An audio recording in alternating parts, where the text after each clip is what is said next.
Bonjour et bonsoir. Que les Seigneurs vous bénissent de partout où vous êtes. Bienvenue. Merci de me donner encore quelques minutes de votre temps pour partager avec vous cette parole, la parole du Seigneur. Que la bonne main de Dieu vous localise là où vous êtes en ce moment même, qu'elle vous fasse du bien, qu'elle vous protège, qu'elle vous délivre de tout ce qui peut vous tourmenter, que la bonne main de Dieu vous préserve et vous arrache de tout incident malheureux, de tout accident. Soyez bénis, que la paix de Dieu vous envahisse, que sa consolation vous envahisse, et que la guérison de Dieu vous envahisse. Et soyez en bonne santé et prospérez à tous égards au nom de Jésus-Christ. Alors, nous allons continuer avec notre message, les douleurs d'enfantement. Notre passage de base, nous ne l'oublions pas, nous sommes dans Ésaïe 37, le verset 3e. La Bible dit, ils lui dirent, ainsi parle Ézéchias. Ce jour est un jour d'angoisse, de châtiment et d'opprobre, car les enfants sont prêts de sortir du sein maternel et il n'y a point de force pour l'enfantement. J'aime cette phrase ici. Les enfants sont prêts de sortir du sein maternel. Bien aimé, tes enfants sont prêts de sortir du sein maternel. Tes projets sont prêts. Tes promesses sont prêtes. Les forces d'enfantement, c'est ce qui manque. Et ces forces d'enfantement, c'est ce que nous voulons alerter.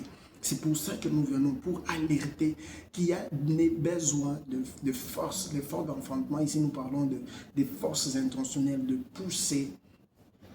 Parce que tout ce qui se passe avant, ce sont des douleurs qui signalent, ce sont des signaux. C'est ce qui montre que les bébés à l'intérieur sont déjà prêts. Ils veulent sortir, ils doivent sortir. Alors, il faut que nous puissions y participer en poussant. Je veux maintenant aujourd'hui prendre notre partie d'aujourd'hui. Il y avait à l'entrée de la porte 4 lépreux. Là, je suis dans le 2 Rois, chapitre 7e, à partir du verset 3. Il y avait à l'entrée de la porte 4 lépreux qui se dirent l'un à l'autre, quoi, resterons-nous ici jusqu'à ce que nous mourions? Bien, est-ce qu'il vous arrive de vous poser des questions existentielles? La plupart des gens qui sont en bonne santé ne se posent pas cette question. La plupart, surtout nous les Noirs, on ne se pose pas des questions existentielles, surtout quand on est en bonne santé, on est encore jeune. Regardez seulement comment les jeunes, je suis aussi jeune, comment les jeunes, comment nous prenons des risques. Parfois des risques terribles, fatals. Mais tout ça, ce n'est que la révélation de notre manque de considération de l'existence. Nous n'arrivons pas, peut-être manque de considération, ça peut être trop fort, mais nous n'arrivons pas à cerner les questions existentielles à leur juste valeur. Et nous ne nous posons même pas ces questions-là. Mais tout celui qui est malade, moi je suis médecin, j'ai vécu avec des malades, quand tu deviens malade, tu vas commencer à te poser des questions existentielles. Peut-être quand c'est une maladie simple, peut-être pas. Mais quand tu as une maladie sévère, dans ton corps, tu te sens complètement attaqué, tu vas commencer à te poser des questions essentielles. Mais parfois, c'est déjà tard parce que tu n'as plus rien à faire. Des fois, déjà, le corps est déjà en lambeaux. Il y a des gens aujourd'hui, ils ont des maladies critiques. Tu te poses la question existentielle, mais c'est déjà tard. Si Dieu ne t'accorde pas un miracle de guérison, il n'y a plus rien que tu puisses faire. Alors bien aimé, c'est maintenant qu'il faut se poser des questions existentielles. Quand nous marchons, quand nous sommes en bonne santé, c'est maintenant qu'il faut se poser des questions. Qu'est-ce qui va se passer après moi? Qu'est-ce qui va se passer avec mes enfants après moi? Qu'est-ce qui va se passer après moi? Qu'est-ce que je peux laisser? Alors, ces gens sont posés une question existentielle. Alors, écoutez leur question. Si nous songeons à entrer dans la ville, la famille est dans la ville et nous y mourons. Et si nous restons ici, nous mourrons également. Allons alors nous jeter dans le camp des Syriens. S'ils nous laissent vivre, nous vivons. Et s'ils nous font mourir, nous mourrons. Je vais donner un peu de contexte ici. Les 4 lépreux ici sont des gens de la Samarie qui étaient juifs mais aussi mélangés. Alors, ils sont en dehors de la ville parce que la loi juive, c'était que quand vous êtes lépreux, vous êtes impur, vous devez pour ne pas suivre les autres, on vous met à l'écart, vous êtes à l'extérieur de la ville. Mais vous dépendez de la ville en ce qui concerne la nourriture et tous vos besoins. Vous dépendez de la ville. Maintenant, en ce temps, le royaume d'Israël était assiégé par les Syriens. Le siège était tellement long et dur, de sorte qu'il n'y avait plus de nourriture en Israël. Il n'y avait plus rien. Il n'y avait plus rien. Alors, parce qu'il n'y avait plus rien en Israël, ces lépreux n'avaient plus rien aussi. Et c'était toute une souffrance, une pénurie grave. Ils ont essayé d'endurer jusqu'à ce que ils ne pouvaient plus rien faire. Alors, c'est là qu'il se pose des questions. Si nous entrons dans la vie, au-delà qu'il y ait une loi qui nous empêche d'aller là, parce que nous ne sommes pas purs. Mais il n'y a pas la nourriture, nous allons mourir. Si nous restons ici, nous allons mourir. Qu'est-ce que nous allons faire? Allons nous jeter dans les camps des Syriens, parce que là-bas, il y a au moins deux options. Si nous restons vivre, nous vivrons et nous allons manger. Si nous tuent, ils nous tuent parce que de toute façon, nous allons mourir. Bien aimé, quand vous posez des questions existentielles, ce sont des questions qui vous poussent à l'action. Les questions existentielles poussent à l'action. Quand vous demandez, si je reste ici, qu'est-ce qui va se passer? Je vais continuer à étudier éternellement sans jamais travailler, sans jamais être productif. Vous vous posez ces questions-là et pensez à prendre des actions. Parce que ces questions, normalement, quand vous êtes en bon état de santé, ça va vous amener à prendre des actions. Parce que vous comprenez que vous ne pouvez pas rester à rien faire. Ces gens ils se sont dit, si nous restons ici, nous allons mourir. Si nous allons en Israël, nous allons mourir. Mais allons quelque part. N'acceptez pas de mourir sans rien faire. N'acceptez pas que le chômage vous tue. Réveillez-vous. Si vous n'êtes que dans le chômage, réveillez-vous, prenez la décision de commencer quelque chose, même de vous-même. Si personne n'accepte de vous engager, commencez quelque chose même vous-même. Que vous mouriez même en essayant de faire quelque chose de bien, que de mourir dans l'oisiveté. Levez-vous, prenez une direction.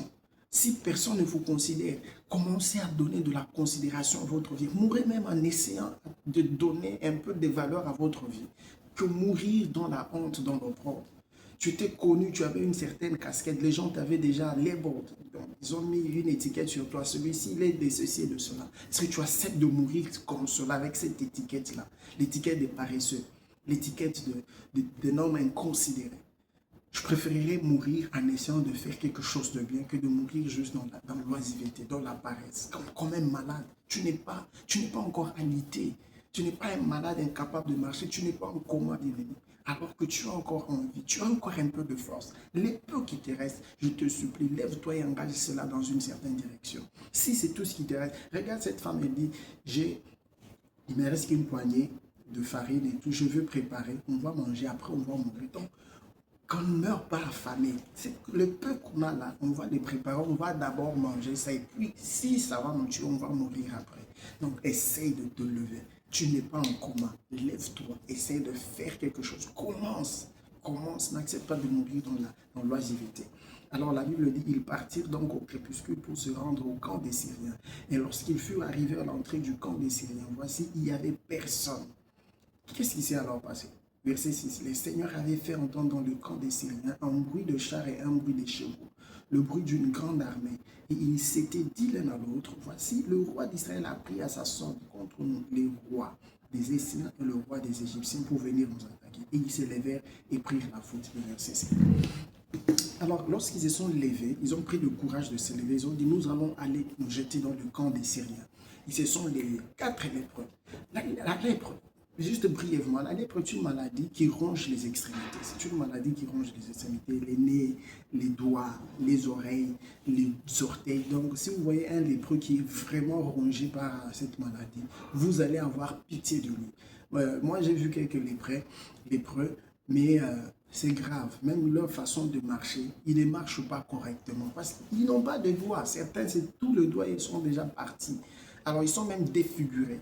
Alors, ces gens se sont levés, ils ont décidé de prendre les peu d'énergie qui leur restait pour aller se jeter dans le camp des Syriens. Et la Bible dit, Dieu a opéré un miracle avec ça. Dieu a fait entendre les pas de ces lépreux. Dans le camp des Syriens, on a entendu des bruits des chars de guerre et des chevaux de guerre. Alors, ils se sont dit, voilà, le roi d'Israël a pris à sa sorte d'autres armées pour nous attaquer. Ils ont pris la fuite. Dieu est juste incroyable. Dieu est capable de tout faire par lui-même. Mais de foi, il ne le fait pas. Il veut que nous puissions participer dans ce qu'il veut faire pour plusieurs raisons. L'une des raisons, c'est que ça construit et ça édifie notre confiance en lui. Et puis, ça permet à ce que d'autres personnes croient en lui. Ça permet beaucoup de choses. Dieu peut faire tout en solo. Il peut tout faire en solo.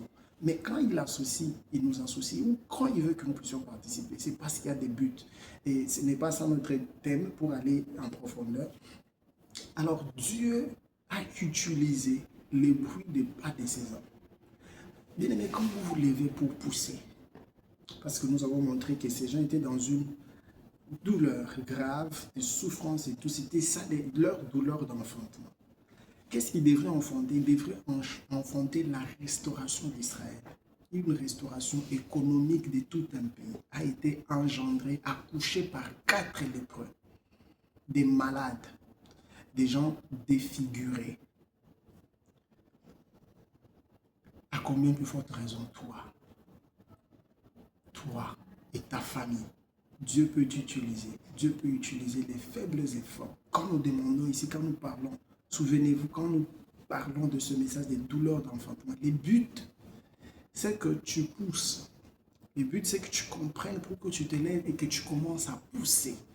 Et nous avons montré ici, pousser, ce n'est pas seulement la prière, bien que la prière fait partie des éléments, de ce que nous devons utiliser comme force pour pousser.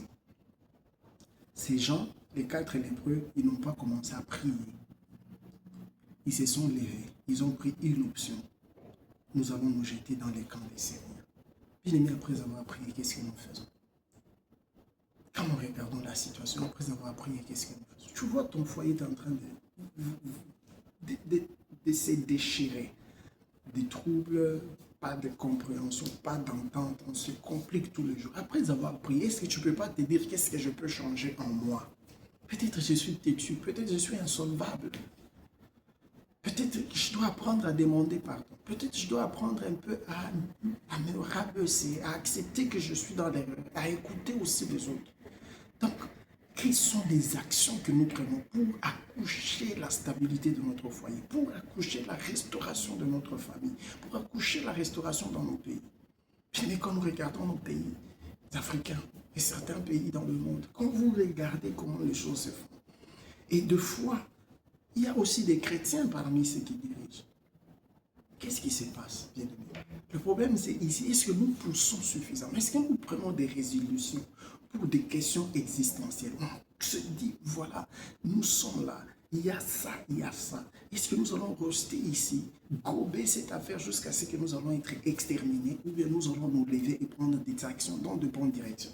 Si vous vous êtes déjà posé des questions, quand est-ce que les gens vont voir les devins ou aller dans l'occultisme? C'est toujours quand les douleurs, c'est à ce niveau, bien aimé, c'est toujours quand il y a des douleurs d'enfantement. Je ne vous encourage pas à aller dans l'occultisme parce que ça ne va pas vous payer, vous allez mourir. Je ne vous encourage pas à aller chez les féticheurs, mais je vous dis, c'est toujours à partir de douleurs d'enfantement.